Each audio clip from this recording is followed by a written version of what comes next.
মন্দিরে গিয়ে জুতো উধাও হয়ে গিয়েছে এমন অভিজ্ঞতা কতজনেরই না আছে। তা বলে গণতন্ত্রের মন্দিরে যাওয়ার পথে জুতো খোয়াবেন, এমন সৌভাগ্য বা কজনেরই হয়? আরামবাগের তৃণমূল সাংসদ ঢুকে পড়লেন সেই বিরল তালিকায়। কি হয়েছে দেখো। প্রার্থীদের ভিড়ে মিশে এক মহিলা, পায়ে নেই জুতো, খালি পায়ে চষে বেড়াচ্ছেন ঘাটাল মহকুমা শাসকের দফতরে। অনেকের ভিড়ে যিনি মিশে আছেন তিনি একজন জনপ্রতিনিধি, আরামবাগ লোকসভা তৃণমূল সাংসদ মিতালি বাগ।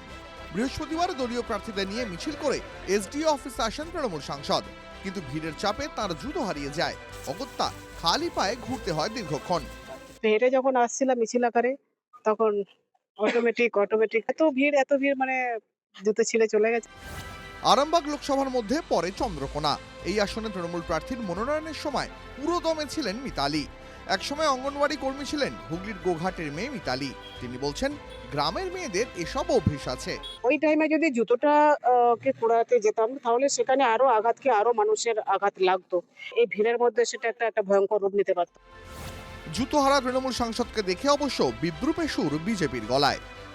জুতো কেন, অনেক কিছু হারাবে। শেষ সময় তো এমন একটা পরিস্থিতি দেখা যাবে যে মানুষের যে জনজোয়ার, সেই জনজোয়ারে ভেসে যাওয়ার সময় অনেক কিছু নাটক করবে। শেষমেশ তৃণমূল সাংসদের জন্য নতুন একটি চপ্পল আনা হয়। এত সিম্পলিসিটি, এত সরলতা, এত মানুষকে ভালোবাসা, এটা আমাদেরকে অনুপ্রাণিত করেছে। অনেক অনেক ভালো লেগেছে আমার। দলীয় সাংসদের এমন ভূমিকায় মুগ্ধ তৃণমূলের নেতারা। এসব শুনে কেউ কেউ বলছেন, যেসব নেতাদের দামি জুতো গাড়ি ছাড়া চলে না, তাদের যদি এমন হতো। অসীম বেরার রিপোর্ট, টিভি9 বাংলা।